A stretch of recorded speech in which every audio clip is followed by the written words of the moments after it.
Olá, irmãos, sejam muitíssimo bem-vindos ao canal da IPB de Ubatuba.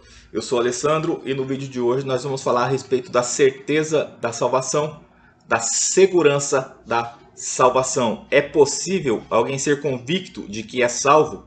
É possível alguém confiar piamente que o Senhor já proveu a salvação eterna para ele? É possível ter essa certeza no coração? Vamos falar a respeito disso hoje.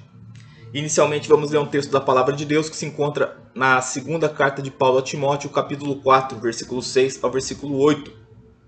Diz assim a palavra: Quanto a mim, estou já sendo oferecido por libação, e o tempo da minha partida é chegado. Combati o bom combate, completei a carreira, guardei a fé. Já agora a coroa da justiça me está guardada, a qual o Senhor, reto juiz, me dará naquele dia, e não somente a mim, mas também a todos quantos amam a sua vinda. Como nós sabemos, 2 Timóteo é a última carta escrita pelo apóstolo Paulo. A última epístola, ou seja, as últimas palavras registradas pelo apóstolo no momento em que ele se encontrava na prisão, no momento em que ele se encontrava prestes a ser martirizado. E naquele momento, ele faz uma retrospectiva da sua vida. E ele olha para passado, presente e futuro. E nos aponta, nos informa quais eram os seus pensamentos a respeito daquele momento que ele estava vivendo e a respeito de tudo que ele havia vivido na presença do Senhor e em prol do Evangelho. Especificamente nesses versículos que nós lemos, vejamos. Paulo olha primeiro para o presente. Já agora estou sendo oferecido por libação. Ele olha para o presente, ele olha para a sua morte iminente e ele utiliza ali a figura da libação, que era uma das formas de sacrifício no Antigo Testamento, na qual era derramado vinho no santuário como uma oferta de gratidão ao Senhor. O vinho era derramado no altar, no santuário, como uma demonstração de gratidão por algo que o Senhor havia feito. E ele utiliza essa figura da libação e emprega a si mesmo, dizendo que ele está sendo oferecido por libação. Olha que interessante a figura de linguagem que Paulo usa. Eu estou sendo ofertado, a minha vida está sendo derramada na presença do Senhor. E ele reconhecia naquele momento, reconhecia que a vida dele, sua vivência na presença do Senhor e em prol do Evangelho, ele compreendia que por tudo aquilo que ele havia passado, a sua vida era como uma oferta na presença do Senhor. Ele vivia e podia dizer, podia afirmar: minha vida eu ofertei durante a minha existência terrena, e nesse momento de fim eu oferto a minha vida ao Senhor como libação. Estou sendo oferecido em libação. Era como se ele dissesse: Jesus deu a vida por mim. O mínimo que eu posso fazer é me gastar e me desgastar em prol do Evangelho, e foi isso que eu fiz. O mínimo que eu posso fazer é também levar o Evangelho até as últimas consequências, e até mesmo, se for o caso, dar minha vida por essa causa tão nobre. Talvez ele pensasse, ou com certeza ele pensasse, e nós com certeza temos que afirmar que a causa mais nobre pela qual nós podemos lutar é o Evangelho, é a palavra de Deus. Então ele olha para o presente, estava sendo oferecido por libação, mas ele também olha para o passado, porque ele fala: combati o bom combate, completei a carreira, guardei a fé. Guardei a fé. 3 verbos no passado: combati, completei, guardei. E tudo isso que eu fiz foi graças ao Senhor. Não porque eu tenho muita força em mim mesmo, não porque eu sou muito capaz, mas porque o Senhor me sustentou.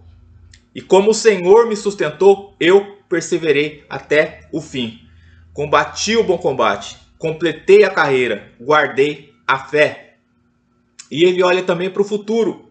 para um futuro que para ele estava muito prestes a ocorrer. Ocasião em que ele fala: já agora a coroa da justiça me está guardada. Logo, logo vou estar com o Senhor. E a coroa da justiça me está guardada. E essa coroa, o Senhor, que é o reto juiz, me dará naquele dia. E não somente a mim, mas a todos quantos amam a sua vinda. Ou seja, Paulo tinha convicção de que seria galardoado. Paulo tinha convicção de que a coroa da justiça, que pode ser utilizada como uma figura da vida eterna, Paulo tinha convicção de que a vida eterna lhe estava assegurada por conta do seu Senhor, de nosso Senhor e Salvador, Jesus Cristo. E essa coroa da justiça, a vida eterna, a benesse eterna, lhe estava reservada. Não só a ele, mas a todos quantos amam a vinda do Senhor. Se você ama a vinda do Senhor, a coroa da justiça lhe está reservada. Se você ama o Senhor, a vida eterna lhe está reservada. Amém? Feitas essas considerações iniciais, vamos observar aqui 4 tópicos a respeito da segurança da salvação. Primeiro, a segurança da salvação é algo verdadeiramente bíblico. É algo real, não é um devaneio, não é mera cogitação, mas é algo que nós temos, sim, que nós não temos. Se nós não temos essa convicção, devemos orar ao Senhor para que Ele assente em nosso coração essa convicção, essa certeza da nossa salvação. Como eu disse, é porque é um pensamento de um homem? Não, porque a palavra de Deus nos assegura. Observamos que muitos têm ideias díspares a respeito da certeza da salvação. Alguns acreditam que acreditar que é salvo é muita presunção. Inclusive, até mesmo em nosso meio, muitos acreditam que ter a certeza da salvação é ser presunçoso. Mas não é ser presunçoso, é crer na palavra do Senhor. Já outros acreditam que considerar que não obtém a salvação é um ato de humilhação. Porém, devemos sim ser humildes, mas ao mesmo tempo nós temos que ter a certeza. Porque, sendo humildes, nós sabemos que essa salvação não vem de nós, não provém de nós. Isso não vem de nós, é dom de Deus. Pela graça sois salvos por meio da fé. E isso não vem de vós, é dom de Deus. Então nós temos sim que ser humildes de saber que essa salvação eterna não provém de nós mesmos, não provém de nossos próprios méritos, mas provém do nosso Deus Todo-Poderoso. Tá? Então nós podemos sim ter essa certeza. Por quê? Porque a palavra de Deus nos dá essa garantia. Por exemplo, Jó, ele fala o seguinte: depois revestido esse meu corpo da minha pele, em minha carne, verei a Deus. Vê-lo-ei por mim mesmo, os meus olhos o verão, e não outros. Vejamos o exemplo do apóstolo Paulo na Epístola aos Romanos, Romanos 8, 38 e 39. Ele diz que estou bem certo que nem a morte, nem a vida, nem anjos, nem principados, nem coisas do presente, nem do porvir, nem poderes, nem altura, nem profundidade, nem qualquer outra criatura poderá separar-nos do amor de Deus que está em Cristo Jesus, nosso Senhor.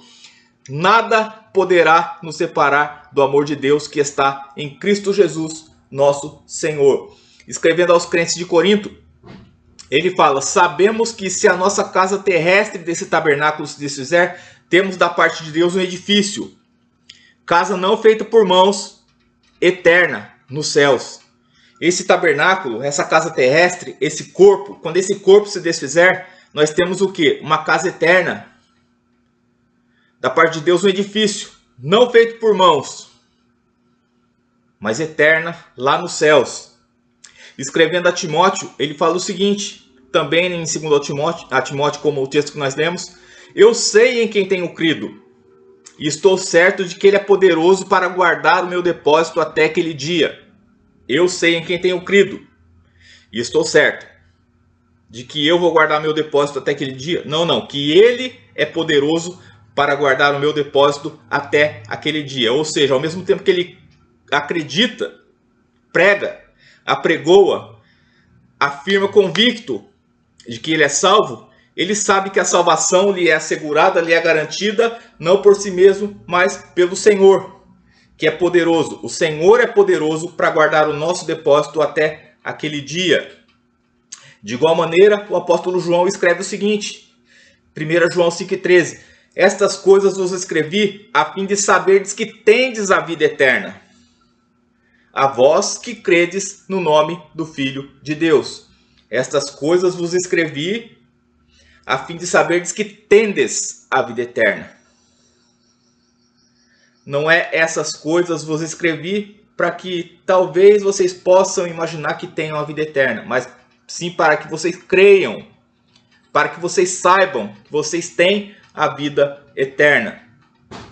E o próprio Jesus, ele nos deixa gravado em sua palavra a seguinte palavra em João 6,37: todo aquele que o Pai me dá, esse virá a mim, e o que vem a mim, de maneira nenhuma eu lançarei fora. Você quer maior certeza, maior convicção que essa que o Senhor nos dá? Aquele que vai a Ele, dado pelo Pai, obviamente, de maneira nenhuma ele vai lançar fora. Se o Pai te deu a Jesus Cristo de modo algum vai te lançar fora, de modo nenhum vai te desprezar. Amém?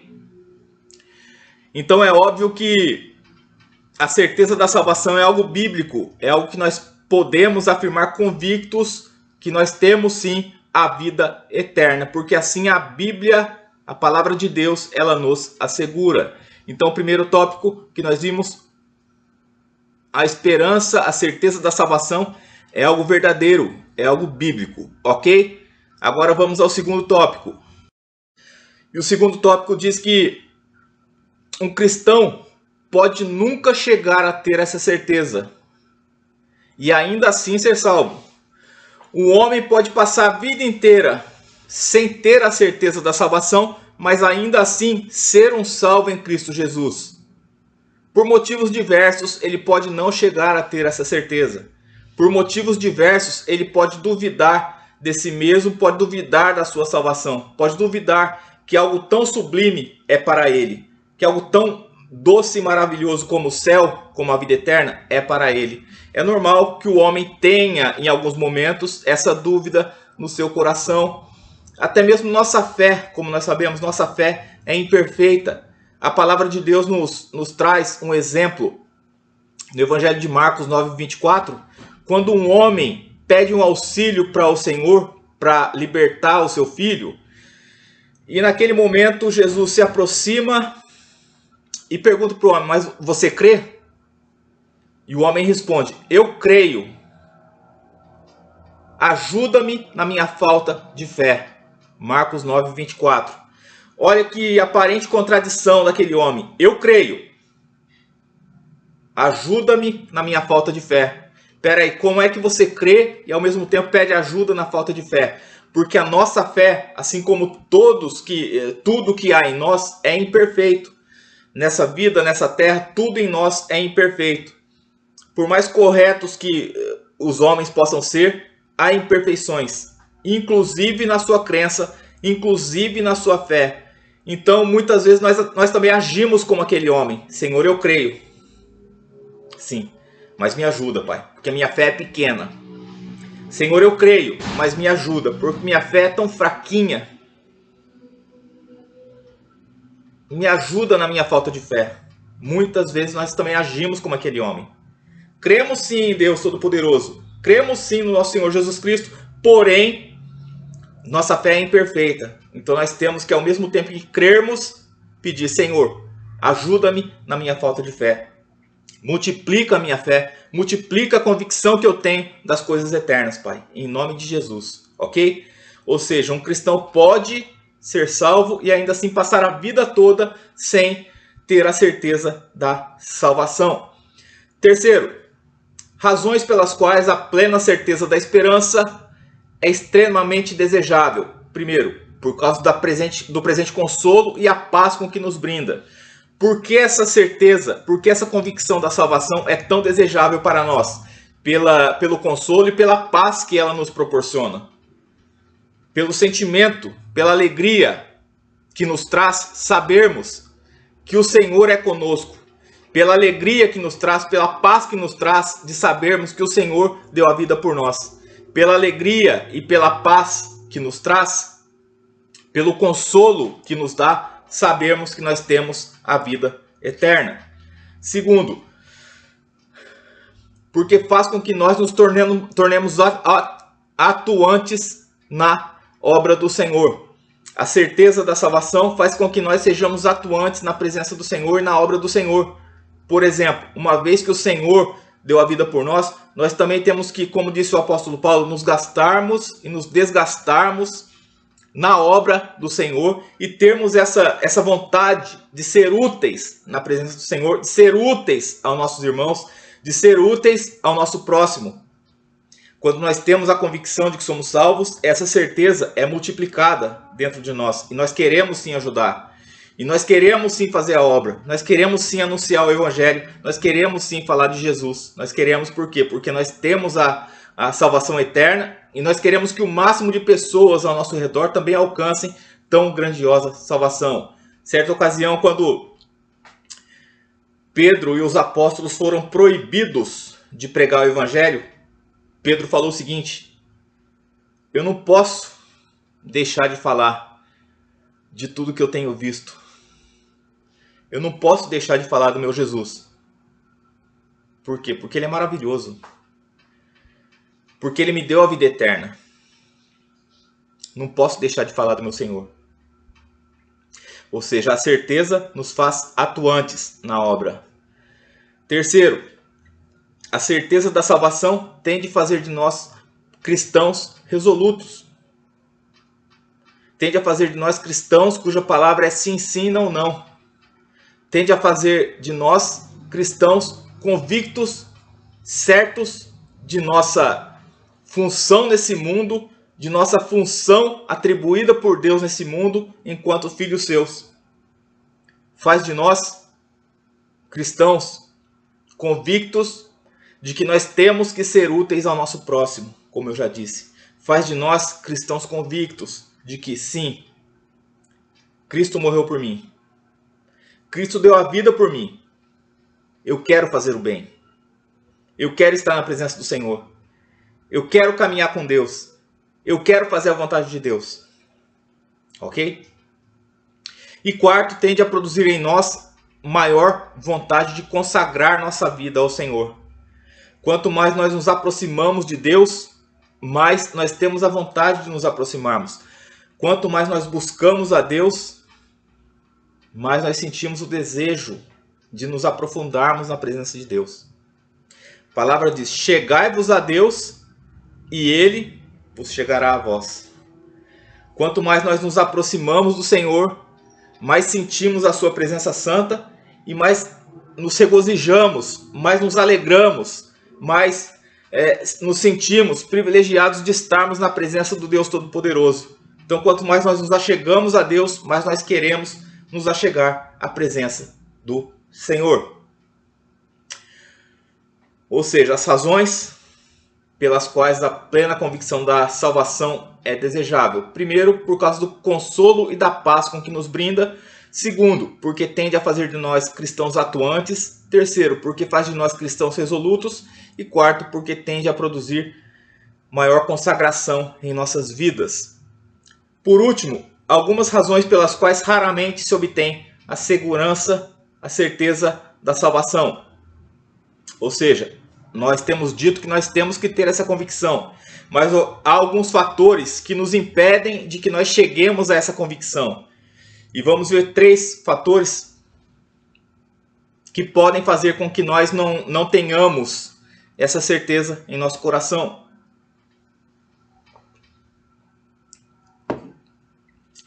Primeiro, quando temos uma visão deficiente da doutrina da justificação. Quando nós não compreendemos totalmente a doutrina da justificação.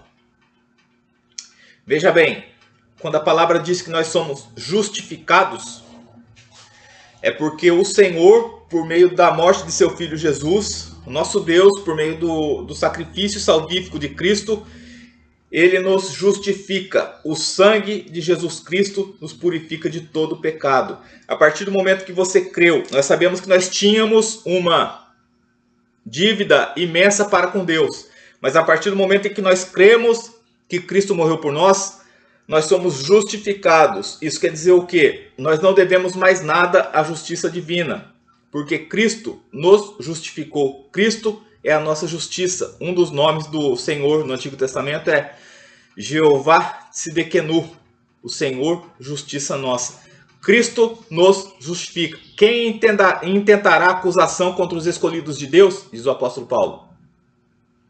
Quem intentará acusação contra os escolhidos de Deus? É Deus quem os justifica. Ninguém pode intentar acusação contra ti, porque Deus te justifica por meio de Cristo.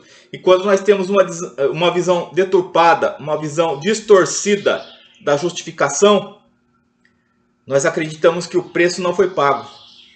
Nós acreditamos que nós ainda não fomos justificados plenamente. Ainda estamos devendo um resquício ali de nossos pecados. Mas não estamos. Quem intentará acusação contra os escolhidos de Deus? É Deus quem os justifica, diz a palavra. Segundo, uma pessoa pode não ter a certeza da salvação por preguiça quanto ao crescimento na graça. Pessoa tem que buscar sempre, constantemente, estar se aperfeiçoando na presença do Senhor. Estar buscando ao Senhor em oração, estar buscando ao Senhor através do estudo da palavra, estar buscando ao Senhor através da presença em cultos públicos, estar em comunidade, estar em comunhão com os irmãos, estar em comunhão com a igreja, estar em comunhão buscando ao Senhor, estar tendo também, sim, é óbvio, seus momentos particulares com Deus. Tu, quando orares, entra no teu aposento, fecha a porta e busca a Deus, que Deus está em oculto, Ele te verá, te ouvirá. Não é assim que diz a palavra? Temos que ter nossos momentos ocultos com Deus, só nós e Deus, momentos particulares com Deus, oração, meditação, jejum, leitura da palavra, estudo. E temos também que ter nossos momentos em comunidade, buscando ao Senhor. Obviamente, no momento estamos temporariamente proibidos de buscar Deus em comunidade, mas logo, se Deus quiser, tudo volta ao normal. E muitos não têm a certeza da salvação por não ter o vigor necessário ou até mesmo ter uma certa indolência quanto à busca no crescimento na graça do Senhor. Não podemos ser preguiçosos, temos que buscar ao Senhor. Leitura, meditação, oração, comunhão, ok? Em terceiro, muitos não têm a certeza, não alcançam a certeza por conta de sua conduta, muitas vezes incoerente. Por vezes o homem tem uma conduta que não condiz com os ditames do Senhor e por isso ele não demonstra a certeza da salvação. Às vezes ele acredita, ele sabe que está numa errada com Deus, vamos dizer assim, uma linguagem bem simplória, vamos dizer assim. Então ele sabe que não está plenamente na presença do Senhor. Ele tem uma conduta que não condiz com aquilo que o Senhor espera dele. Por isso a palavra nos diz que nós devemos nos examinar a nós mesmos constantemente e nos arrependermos. O Evangelho nada mais é do que uma chamada ao arrependimento.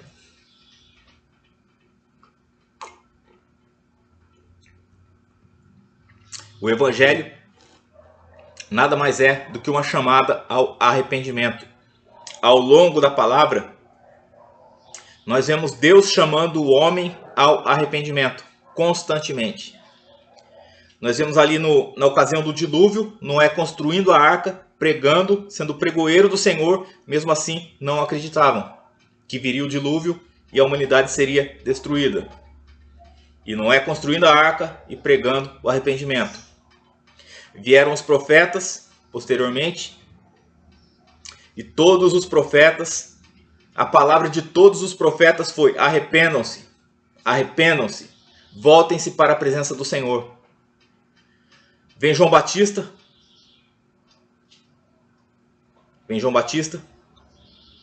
e usa até uma palavra muitas vezes que nós consideramos dura: arrependei-vos, raça de víboras.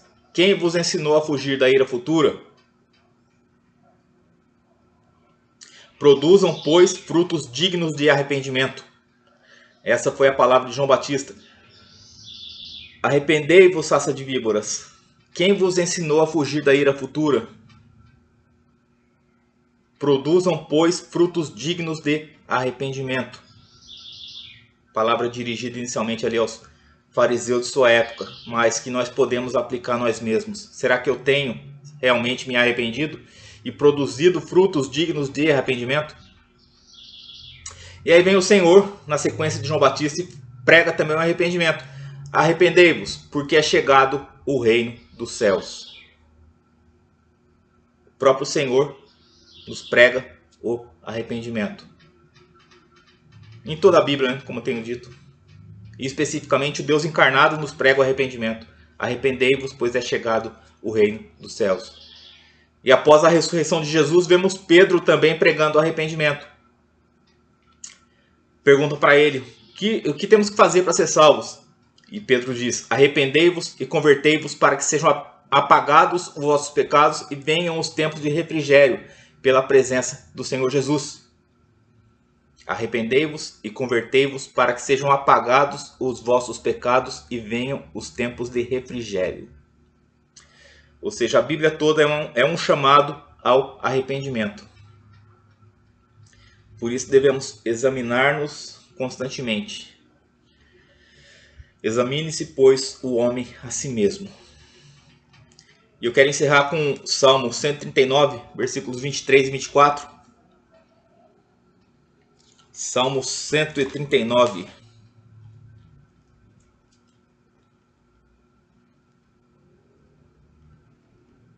Versículos 23 e 24. Em que a palavra nos diz o seguinte: